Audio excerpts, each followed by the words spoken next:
சசிகலா அம்மையார் ஜெயலலிதாவின் உயிர் தோழி, தீபா ஜெயக்குமார் ஜெயலலிதாவின் ரத்த உறவு, விஜய் ஒரு முக்கியமான நட்சத்திர நடிகர். இவர்கள் யாருமே அரசியல்ல பலம் நிரூபித்தவர் அல்ல. அரசியல் களத்துக்குள்ள வந்தா பலம் நிரூபிக்கலாம், அல்லது பலம் நிரூபித்த தலைவர்கள் இவங்களை பயன்படுத்தலாம். சசிகலா அம்மையார அரசியல் ரீதியாட்டு அவரை சக்தியா நினைச்சு யாரும் பயன்படுத்த தயாரா இல்ல. ஓபிஎஸ் கூட அதற்கு தயாராக இல்லை. தீபா ஜெயக்குமார் அவங்களையும் யாரும் அரசியல் ரீதியாக பயன்படுத்த விரும்பல. நடிகர் விஜய் அவரை சீமான் தனக்கு சபார்டினேட்டா ஒரு 40-50 தொகுதி கொடுத்து வந்தா பயன்படுத்தலாங்கிற எண்ணத்துல இருக்கிறாரு. அதிமுக தரப்பும் விஜய் வந்தா அவரை சபார்டினேட்டா ஏத்துக்கலாங்கிற எண்ணத்துல இருக்கிறாங்க. சிவகார்த்திகேயன் அவர் அரசியல் களத்துக்குள்ள இல்ல.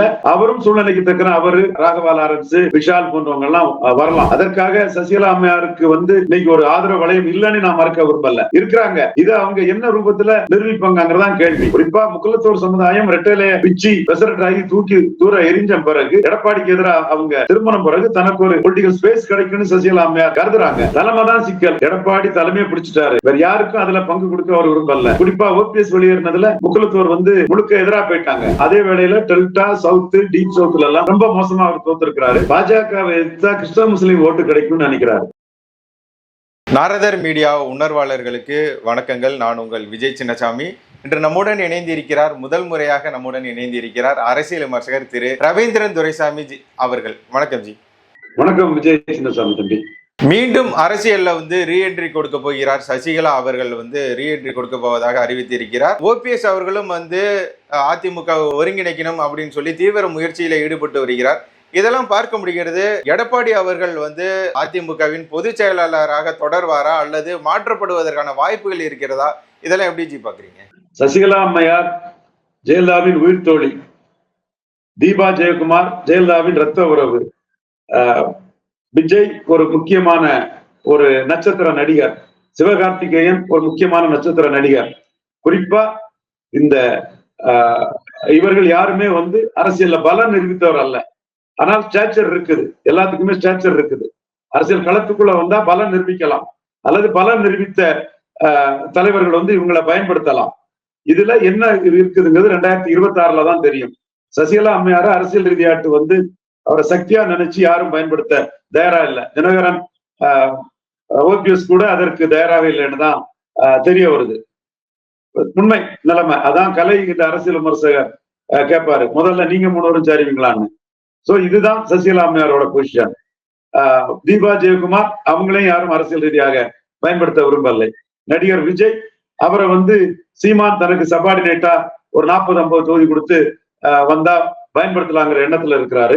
அதே போல அதிமுக தரப்பும் விஜய் வந்தா அவரை சபார்டினேட்டா ஏத்துக்கலாங்கிற எண்ணத்துல இருக்கிறாங்க. சிவகார்த்திகேயன் அவர் அரசியல் களத்துக்குள்ள இல்ல. அவரும் சூழ்நிலைக்கு தக்கன அவரு ராகவா லாரன்ஸ், விஷால் போன்றவங்க எல்லாம் வரலாம். இவங்க யாருமே பல நிறுத்துவங்கள் இல்ல. அதற்காக சசிகலா அம்மையாருக்கு இன்னைக்கு ஒரு ஆதரவு வளையம் இல்லைன்னு நான் மறக்க விரும்பல. இருக்கிறாங்க. இது அவங்க என்ன ரூபத்துல நிரூபிப்பாங்கிறதான் கேள்வி. நிரூபிக்காத அவங்கள யார் சேர்த்துக்கிடுவாங்கிறது அடுத்த கேள்வி. சோ சசிகலா அம்மையாரோட பொலிட்டிக்கல் என்ட்ரி எப்படிங்கிறது ஒரு பெரிய கேள்விக்குறியாதான் இருக்குது.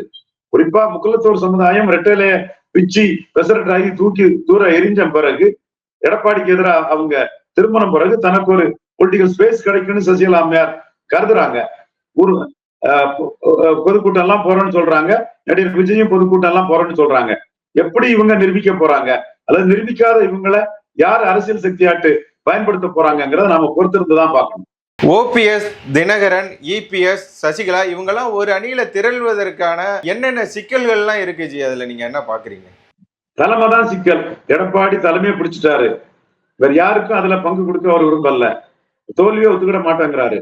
அவர் 1% கூட்டிட்டாருன்னு சொன்னா அது பாமக வெளியேறினதுல அவருக்கு பாதிப்பு இல்லை. வன்னியர்கள் பெரிய அளவுல அவருக்கு கை கொடுத்திருக்கிறாங்க. குறிப்பா ஓபிஎஸ் வெளியேறினதுல முக்குலத்தோர் முழுக்க எதிராக போயிட்டாங்க. சசிகலா, தினகரன், ஓபிஎஸ் 3 பேருக்குமே அந்த வெயிட்டேஜை கொடுத்துருவோம். நாடார்கள் இந்த கட்சியால நமக்கு எந்த லாபமும் இல்ல, எம்பி இல்ல, மந்திரி பதவி இல்ல, ஏமாத்துறாங்க, முக்கிய பொறுப்புல தலைவர்கள் இல்ல, ஜெயலலிதா மாதிரி நாடார்களை சேர சோழ பாண்டியர் தென்னிந்தியாவை ஆண்ட அரச மனைவிரர்னு உயர்வா பேசுறதுக்கும் எடப்பாடி பழனிசாமிக்கு மனசு இல்லைன்னு நாடார்களும் அவரை முழுக்க தேவர்களுக்கு எதிராக பிரியா போடுவாங்க இடத்துல கன்னியாகுமரி, நெல்லை, தூத்துக்குடியில ரொம்ப மோசமா எடப்பாடி பழனிசாமியை புறக்கணிச்சுட்டாங்க. பட் அவரு வன்னியர் ஆதரவுல கிடைச்ச பலத்தால 1% வாக்கு ஏறிட்டோம்னு அவர் சொல்லிட்டு இருக்கிறாரு. அதே வேளையில டெல்டா, சவுத், டீப் சவுத்ல எல்லாம் ரொம்ப மோசமா அவர் தோத்திருக்கிறாரு. இந்த சூழ்நிலையில அவர் ஒட்டுமொத்த தமிழக அளவுல 1% மேல வந்துட்டோன்னு சொல்லி இவங்க யாரையுமே சேர்க்க மாட்டான்னு ஒரு தன்மையில அவர் போயிட்டு இருக்கிறார். திமுக அமைச்சர் ஏவா வேலு பாத்தீங்கன்னா திமுகவிற்கு எதிரி வந்து பாஜக தான், அதிமுக கிடையாதுன்னு சொல்லியிருக்கிறார். இதுல இருந்து அதிமுகவும் திமுகவும் கூட்டணி அப்படின்னு சொல்லி பார்க்கலாமா, இல்ல திமுகவுக்கு ஒரு பலம் பொருந்திய கட்சினா அது பாஜக தான், அதிமுகவுக்கு அந்த அளவுக்கு ஆளுமை இல்லாம போச்சு அப்படின்றத பார்க்கலாமா ஜி? நீங்க எப்படி பாக்குறீங்க? பாஜகவை எடுத்தா கிறிஸ்தவ முஸ்லீம் ஓட்டு கிடைக்கும்னு நினைக்கிறாரு. சோ கிறிஸ்டின் முஸ்லீம் ஓட்டை கன்சாலிடேட் பண்ண நினைக்கிறாரு. அந்த இடத்துக்குள்ள பாமகவை வந்து பாமகவை காட்டாம பாஜகவினோட ஒரு நிழலா காட்டி பாஜக எதிர்ப்பை முன்னெடுக்கிறார்.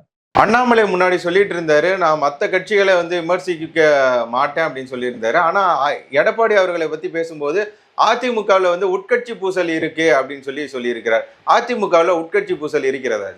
கண்டிப்பா இருக்குது. பாஜக கூட்டணி வேணும்னு ஒரு தரப்பும் வேண்டாம்னு ஒரு பெருந்தரப்பும் உள்ளுக்குள்ள இருக்கிறாங்க. நான் ஏற்கனவே சொன்ன மாதிரி தங்கமணி, வேலுமணி, தளவாய் சுந்தரம் எல்லாம் பாஜக கூட்டணி வேணும்னு நினைக்கிறாங்க. ஒரு ப்ரூடண்டான அப்ரோச் பண்றாங்க. அப்படி கூட சொல்ல முடியாது, அவங்கவுங்க தொகுதிக்குள்ள இருந்து அதை பாக்குறாங்க.